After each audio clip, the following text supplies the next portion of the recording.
আসসালামু আলাইকুম সুপ্রিয় শিক্ষার্থীরা, নবম ও দশম শ্রেণীর পদার্থবিজ্ঞান দ্বিতীয় অধ্যায় গতি প্রশ্ন 20-22-2। এখানে একটি গাড়ি স্থির অবস্থান থেকে যাত্রা শুরু করে 8 সেকেন্ড সময় পর্যন্ত 5 মিটার পার সেকেন্ড স্কয়ার ত্বরণে চলার পর 2 মিনিট সমদ্রুতিতে চলে গন্তব্যে পৌঁছায়। 1 নম্বর প্রশ্ন আছে জড়তা কাকে বলে? জড়তা হচ্ছে বস্তু স্থির অবস্থা বা গতি, স্থির বা গতি অর্থাৎ বস্তু যে অবস্থায় আছে চিরকাল সে অবস্থায় থাকতে চাওয়ার যে প্রবণতা বা সে অবস্থা বজায় রাখতে চাওয়ার যে ধর্ম তাকে জড়তা বলে। তো বস্তুর স্থিতি বা গতি যে অবস্থায় আছে চিরকাল সে অবস্থায় বজায় রাখতে চাওয়ার যে প্রবণতা বা ধর্ম তাকে জড়তা বলে। আমরা অন্যভাবে বলতে পারি বস্তু যে অবস্থায় আছে চিরকাল সে অবস্থায় থাকতে চাওয়ার যে প্রবণতা বা সে অবস্থা বজায় রাখতে চাওয়ার যে ধর্ম তাকে জড়তা বলে। 6 নম্বর প্রশ্ন আছে অভিকর্ষ ত্বরণ একটি লব্ধ রাশি ব্যাখ্যা করো। তো অভিকর্ষ ত্বরণ হলো অভিকর্ষের প্রভাবে মুক্তভাবে পড়ন্ত বস্তুর ত্বরণ, যা একটি লব্ধ রাশি। তো এটা লব্ধ রাশি কেন?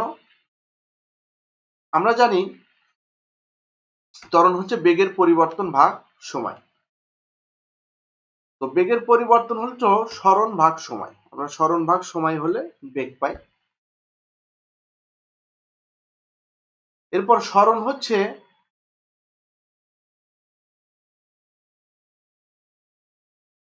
এক প্রকার দৈর্ঘ্য। সরণ হচ্ছে আমাদের এক প্রকার দৈর্ঘ্য। দৈর্ঘ্য ভাগ সময় স্কয়ার লিখতে পারি।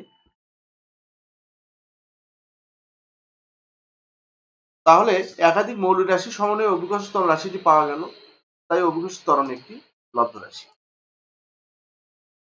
এরপরে প্রশ্ন আছে সমদ্রুতি অতিক্রান্ত দূরত্ব নির্ণয় করো। সমদ্রুতিতে কি চলেছে? একটি গাড়ি স্থির অবস্থায় যাত্রা 8 সেকেন্ড পর্যন্ত এত ত্বরণ চলার পর 2 মিনিট সমদ্রুতিতে চলে। তাহলে 8 সেকেন্ড চলার পর যে বেগ প্রাপ্ত হয়েছে, ত্বরণে তো বেগ বৃদ্ধি পায়, তাহলে 8 সেকেন্ড পরে যে বেগটা হয়েছে সেই বেগে 2 মিনিট সে সমদ্রুতিতে চলেছে। তাহলে আমাদের অবশ্যই প্রথমে এই যে 8 সেকেন্ড যে ত্বরণে চলেছে কততর 5 মিটার পার সেকেন্ড স্কয়ার, আদিবেগ 0 থেকে 8 সেকেন্ড পর্যন্ত বেগ বৃদ্ধি পেয়েছে, সেই শেষ বেগটা আমরা ত্বরণের জন্য বের করি।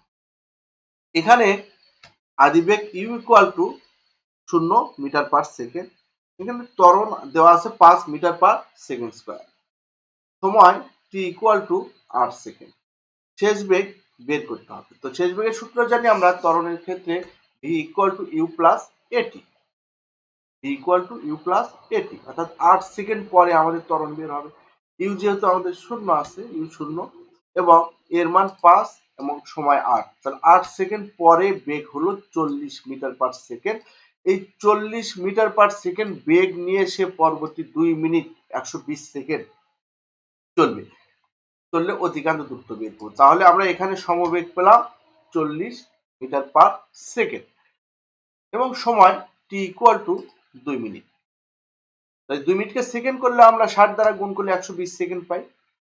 সরণ s বের করতে হবে, সরণত অতিক্রান্ত দূরত্ব। সমদ্রুতিতে অতিক্রান্ত দূরত্ব এর সূত্র হচ্ছে s ইকুয়াল vt। তাহলে v এখানে আমরা কত পাইলাম? 40 এবং t 120 গুণ করলে হয় 4800 মিটার। তাহলে এই যে 2 মিনিট সমদ্রুতিতে চলে সে 4800 মিটার পথ অতিক্রম। এরপরের প্রশ্ন আছে ঘ। উদ্দীপকের সম্পূর্ণ দূরত্ব যদি 2.5 মিটার পার সেকেন্ড স্কয়ার ত্বরণে অতিক্রম করে তবে পূর্বের চেয়ে আগে গন্তব্যে পৌঁছাতো। তো আমরা গন্তব্যে পৌঁছানোর জন্য আমরা সময় বের করতে পারি। তাহলে পূর্বে যেভাবে চললো এটার জন্য আমাদের একটা অতিক্রান্ত দূরত্ব আমরা গতে পেলাম 2 মিনিটের জন্য 4800 সমদ্রুতিতে। তাহলে তার পূর্বে কত সেকেন্ড? 8 সেকেন্ড চলেছিল ত্বরণে। সেই ত্বরণের অতিক্রান্ত দূরত্ব আমরা বের করে নিই, তাহলে মোট অতিক্রান্ত দূরত্ব বের হবে। এখানে আদিবেগ u equal to 0 metre per second, ত্বরণ a equal to 5 metre per second square, সময় t ইকুয়াল টু 8 সেকেন্ড, অতিক্রান্ত দূরত্ব s ইকুয়াল টু কি? প্রথম 8 সেকেন্ডে অতিক্রান্ত দূরত্ব আমরা নির্ণয় করব। 8 সেকেন্ডে অতিক্রান্ত দূরত্ব s equal ut plus half at square, এই সূত্রটি আমরা করব। ত্বরণ আছে 8 সেকেন্ডে, আদিবেগ 0, এখানে ut 0 হবে এবং a 5 এবং t দেওয়া আছে 8, 8 স্কয়ার হলে 864 64 কে আমরা যদি 2 দ্বারা কাটি তাহলে পাবো হচ্ছে 32, 32 5 গুণ করলে 160 মিটার। তাহলে 8 সেকেন্ড ত্বরণে অতিক্রম করবে 160 মিটার পথ। আর আমাদের এরপরে 2 মিনিট চলেছিল, এতে অতিক্রান্ত দূরত্ব আমরা পেয়েছিলাম গ থেকে 2 মিনিটের অতিক্রান্ত দূরত্ব আমরা পেয়েছিলাম 4800 মিটার। তাহলে অতিক্রান্ত দূরত্ব S1 = 4800 মিটার। তাহলে মোট অতিক্রান্ত দূরত্ব 4800 সাথে 160। তাহলে আমাদের এই 4960 মিটার অতিক্রম করতে সময় লাগলো এই যে 4800 এর জন্য 2 মিনিট অর্থাৎ 120 সেকেন্ড, আর এখানে 160 মিটারের জন্য লাগছে 8 সেকেন্ড, 128 সেকেন্ড। তাহলে পূর্বে আমাদের মোট অতিক্রান্ত দূরত্ব অতিক্রম করতে সময় লেগেছিল 8 যোগ 120 অর্থাৎ 128 সেকেন্ড। এখন সম্পূর্ণ পথ যদি ত্বরণে যায়, এখানে ওই যে 2 মিনিট যে সমবেগে গেছে টাটা, প্রথম থেকেই সে শেষ পর্যন্ত অর্থাৎ এই যে 4960 মিটার পথই সে ত্বরণে গেলে কত সময় লাগবে। তো এই সময় বের করার জন্য আমরা অতিক্রান্ত মোট দূরত্ব ধরবো 4000 কত 960। তো আদিবেগ 0 ধরবো, আর ত্বরণ দেওয়া আছে প্রশ্নে আমাদের কত 2.5 মিটার পার সেকেন্ড স্কয়ার।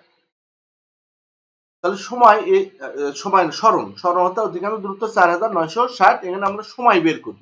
সম্পূর্ণ দূরত্ব 2.5 মিটার পার সেকেন্ড স্কয়ার, এখানে ধ্রুব হবে, বানানটা ভুল আছে। ধ্রুব ত্বরণে অতিক্রম করতে কি সময় লাগলে আমরা s ইকুয়াল জানি ut প্লাস হাফ এটি স্কয়ার। তাহলে এখানে s এর মান আমরা ধরবো 4960, u যেহেতু শূন্য, এটা শূন্য হয়ে যাবে, আর বাকি মানগুলো বসিয়ে দিব। ত্বরণের মান 2.5 এবং সময় এখানে আমরা বের করব, সময়টা বের করব। তাহলে এখানে 4960 আর এটাকে যদি 2 দ্বারা ভাগ করি আমরা পাই 1.25। উভয় পক্ষকে 1.25 দ্বারা ভাগ করব। ভাগ করলে আমরা টি স্কয়ার ইকুয়াল টু পাচ্ছি 4960 কে 1.25 দ্বারা ভাগ করলে 3968 পাবো, এবং স্কয়ার উঠিয়ে দিলে রুট হবে। 3968 স্কয়ার হলে 62.9 অর্থাৎ 63 সেকেন্ড লাগবে। অনেক কম সেকেন্ড সময় লাগতেছে। ত্বরণে চললে তো বেগ বৃদ্ধি পায়, প্রতি সেকেন্ডে বেগ বৃদ্ধি পাচ্ছে 2.5 মিটার পার সেকেন্ড করে। তাহলে বেগ বৃদ্ধি পাওয়ার কারণে সে অতি দ্রুত গন্তব্যে পৌঁছে যাবে এবং সময় লাগবে মাত্র কত সেকেন্ড 63 সেকেন্ড। আর পূর্বে লেগেছিল 128 সেকেন্ড। পূর্বে 8 সেকেন্ড ত্বরণে চলেছিল, বাকি 2 মিনিট চলেছিল সে সমবেগে। তাহলে পূর্বের থেকে সময় বেশি লাগবে। 128 থেকে যদি আমরা 63 বাদ দিই, 65 সেকেন্ড সময় কম লাগবে ত্বরণে গেলে, আর পূর্বে বেশি লাগতো বর্তমানে। অর্থাৎ সম্পূর্ণ রাস্তা যদি 2.5 ত্বরণে সে গাড়ি চালায়, তাহলে কম সময়ে অর্থাৎ 65 সেকেন্ড কম সময়ে পূর্বের চেয়ে আগে গন্তব্যে পৌঁছাবে।